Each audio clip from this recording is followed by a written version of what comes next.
Welcome to my YouTube channel, myself Pransu Kumar Pathak, and in this particular session, dear friend, we will understand how life evolved on this earth,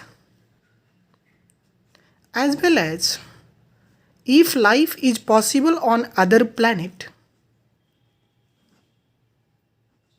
then how life exists on the other planets. Okay, so dear friend, basic thing you have to understand about our mother earth is the solar system. Okay, so if this is the solar system, suppose this is solar system.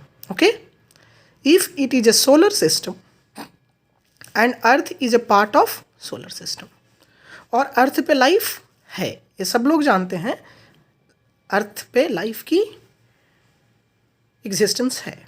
But other than अर्थ आज तक astrophysicist यही सोच रहे हैं कि life other places पे भी available है, जिसे हम कहते हैं एलियन स्पीसीज. ओके, और एलियन स्पीसीज से अगर आपको कम्युनिकेट करना है तो उसके लिए जो आप इलेक्ट्रोमैग्नेटिक वेव यूज करेंगे, खास करके जो यूज करेंगे वो कौन सा वेव यूज करेंगे? Radio wave. क्या यूज करेंगे? Radio wave. ठीक है, radio wave and radio wave signalling electromagnetic inductions mechanism will able to communicate with the alien species according to the astrophysicist. बात अब हम करते हैं लाइफ एग्जिस्टेंस की. तो दो चीज़ें आपको बहुत इम्पॉर्टेंट जो आपको रखना है, ये लिविंग ऑर्गेनिज्म में सबसे बड़ी बात क्या होती है कि all living beings have capacity to reproduce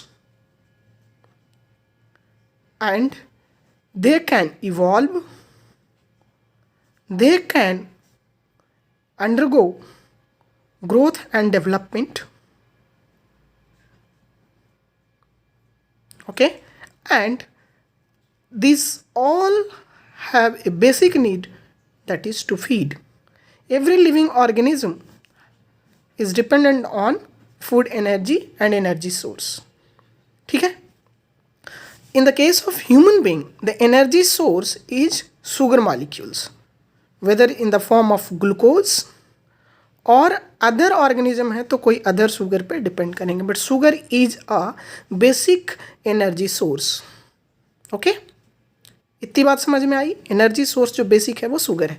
लेकिन ऐसा नहीं कि शुगर ही एक एनर्जी सोर्स है, फैट भी है, और सबसे ज़्यादा एनर्जी फैट से मिलता है in comparison to the sugar, क्योंकि शुगर का डाइजेशन माउथ से स्टार्ट हो जाता है. ये सब बातें हम यहाँ पे नहीं डिस्कस करेंगे, क्योंकि हमारा मेन मुद्दा ये है, हम लोग डिस्कस कर रहे हैं आर एलियन स्पीसीज एग्जिस्ट और नॉट. तो according to me alien species exist.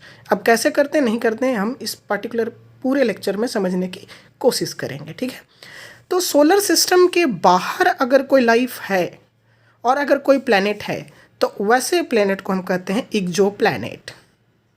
Okay, वैसे प्लैनेट्स को हम कहेंगे exoplanets. Okay, now the most important thing is to understand कि all living beings have to feed, have to reproduce, have to evolve. So evolution is a basic need for each and every living creatures. Okay, अब है signature of life. अगर life है तो उसके signatures क्या क्या होंगे? ठीक है, तो सिग्नेचर्स लाइफ में जो दो इम्पॉर्टेंट फैक्टर्स हैं, one water molecule and second is oxygen molecule. अगर अर्थ पे इसीलिए लाइफ पॉसिबल हो सका क्योंकि आप ये दोनों चीज़ों को देखते हैं. अंडरस्टैंड? हम इस बात को क्यों कह रहे हैं? क्योंकि हमारा कोई, मैं ऐसा नहीं मैं आपको साइंस फिक्शन स्टोरी बताने की कोशिश कर रहा हूँ. इस पर्टिकुलर लेक्चर में हम लोग ये सीखने की कोशिश कर रहे हैं कि कैसे हम अपनी थिंकिंग को डेवलप कर सकते हैं और ये भी सोच सकते हैं कि हाँ, लाइफ एग्जिस्ट हो सकता है, एलियन स्पीसीज हो सकते हैं. तो हमारे जो एस्ट्रोफिजिस्ट वर्क कर रहे हैं वो वर्थलेस वर्क नहीं कर रहे हैं. Their meaning is also important. We are biological student. हम लोग क्या करते हैं? बायोलॉजिकल सैंपल से खेलते हैं. बट द बेसिक थिंग हम लोग बहुत माइन्यूट लेवल पे खेल रहे हैं. मॉलिक्यूलर बायोलॉजिस्ट का काम क्या है? डीएनए पे काम करना, आरएनए पे काम करना. बट हम लोगों की प्रोडक्टिविटी कम है in comparison to the direct evidence and direct relationship खोजने का. तो हम ये कह सकते हैं एक आगे के स्टेप जब आगे हम इसमें बातें करेंगे तो और कई चीज़ें बात करेंगे। तो ये बेसिक चीज़ें हम आपको बताने की कोशिश यहाँ पे किया, ठीक है।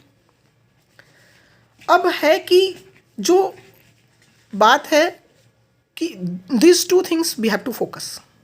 अर्थ पे वाटर भी है, ऑक्सीजन भी है। Water is also called as universal solvent, okay, but oxygen is very important, and these two factors is due to the factor called photosynthesis. Photosynthesis के कारण ही ये दोनों फैक्टर्स आपको दिखते हैं। सबसे पहले बात जो हम कहें केमिकल, जैसे कभी कभी कहेंगे कि फोटोसिंथेसिस सारे लोग तो नहीं करते, कई लोग तो केमिकल फैक्ट्रीज भी हैं, ठीक है। तो वो कैसे काम कर रहे हैं? कई लोग, जैसे कई ऐसे, जब बैक्टीरिया की बात करेंगे तो हाइड्रोजन सल्फाइड भी यूज करके वो अपना एनर्जी सोर्स के रूप में रहते हैं, जैसे लाइक एज साइनोबैक्टीरिया। वहाँ पे हम नहीं जाएंगे, हम वापस अपनी बात को करेंगे जो बेसिक चीज़ है। हम जो ह्यूमन बींग्स हैं basically dependent on the plants, and plants पहले आए थे इन कंपेरिजन टू ह्यूमंस। अगर ह्यूमन पहले आते तो खाते क्या? Because we are heterotrophs, not autotrophs. Okay, understand हम क्या कहना चाह रहे हैं? प्लांट्स आर ऑटोट्रॉप्स, इसीलिए हो न हो प्लांट्स पहले आए होंगे। तो एक क्वेश्चन और उठता है, क्या प्लांट्स पहले आए या एनिमल पहले आए कि इसके बीच का कोई कुछ आया?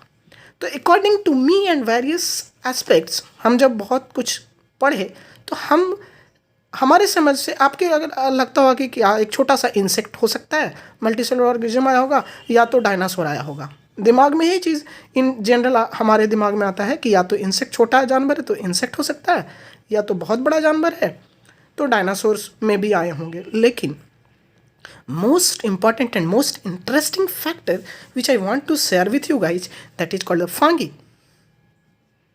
फंगस, ठीक है।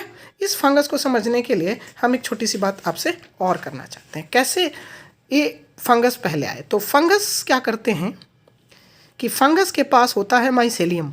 फंगी के पास क्या होता है? माइसेलियम, जो हर एक प्लांट्स से कनेक्ट करके एक नेटवर्क, आप जैसे देखेंगे ऑप्टिक फाइबर्स, देखिए ना ऑप्टिक फाइबर्स, आज जो 5G है, ये सब जो नेटवर्क्स बिछाए जा रहे हैं वो ऑप्टिक फाइबर्स के द्वारा आपको इंटरनेट मिलेंगे, ठीक है। तो इस तरह से ये समझो कि पूरा सॉइल है, और सॉइल में एक तो प्लांट होंगे नहीं, कई प्लांट्स होंगे, तो ये हर प्लांट से क्या कर रहा है? पूरा कनेक्शन फंगस बना के रखा। पहले फंगस था, फिर प्लांट्स थे।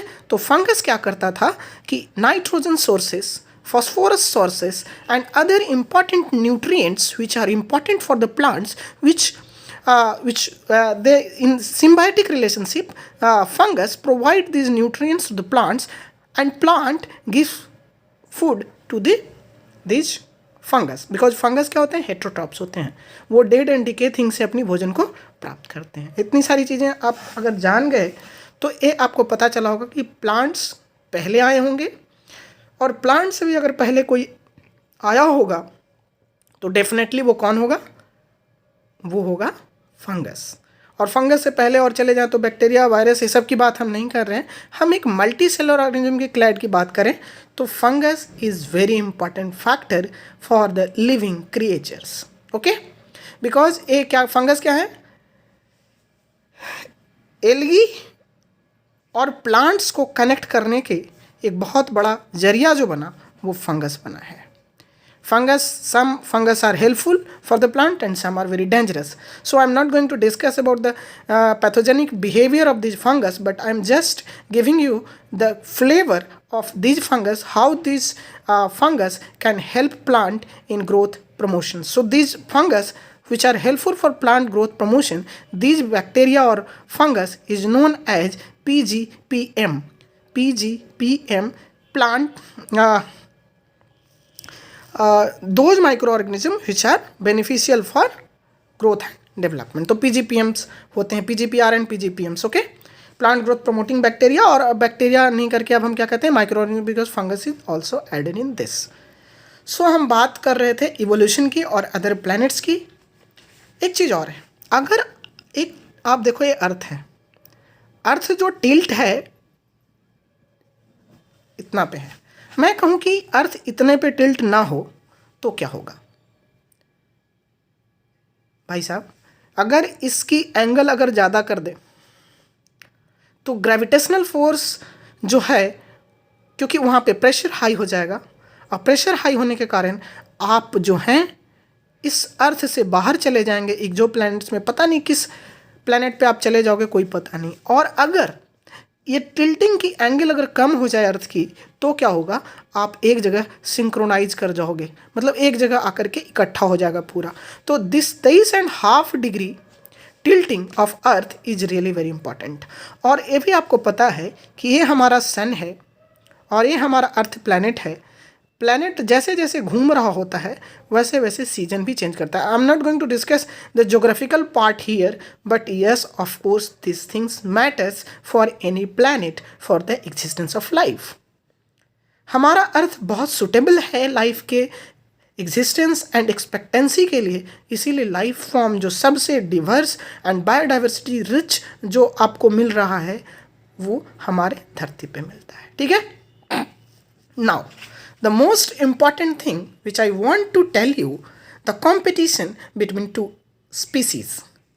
This competition may be healthy or may be deleterious according to their nature and behaviors. Okay, so time to time the nature of this organism and interaction is mutual and may be sometime deleterious. ठीक है, तो दो species ए और B मान लो, तो कभी ये mutual में है तो एक दूसरे के, जैसे फंगस और मैंने बताया कि नाइट्रोजन है, फॉस्फोरस है, ये प्लांट को दे रहा है, प्लांट इसको न्यूट्रिएंट्स दे रहा है, तो इस तरह के नेचर को हम म्यूचुअल अंडरस्टैंडिंग कहेंगे और इसको सिम्बियोसिस कहेंगे। ठीक है, सिम्बायोटिक रिलेशनशिप है। अगर कंपटीशन हो, एक ही फूड सोर्स हो, समझो फूड सोर्स एक हो जाए, फूड सोर्स एक हो जाए, एक ही पे ए भी टिका हुआ है, बी भी टिका हुआ है, तो पहले क्या होगा, ए और बी आपस में लड़ेंगे,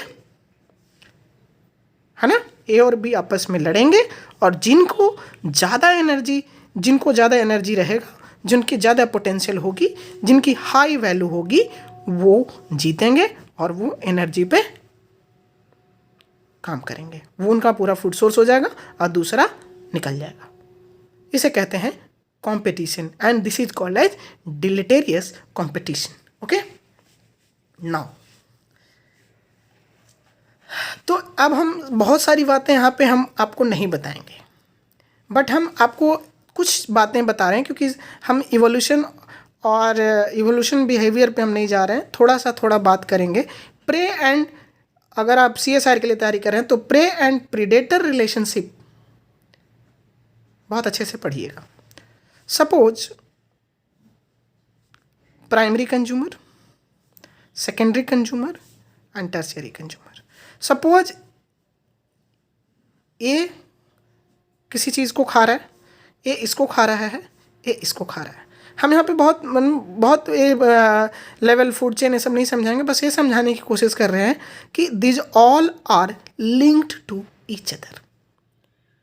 और ऐसा नहीं कि जब देखिए एक चींटी है और एक हाथी है, तो हाथी ऑब्वियसली है कि चींटी को मसल देगा, मार देगा, बट कभी चींटियाँ अगर पूरे बहुत झुंड से पूरे हाथी पे अटैक कर दे तो हाथी का बल क्या हो जाएगा, ख़त्म हो जाएगा।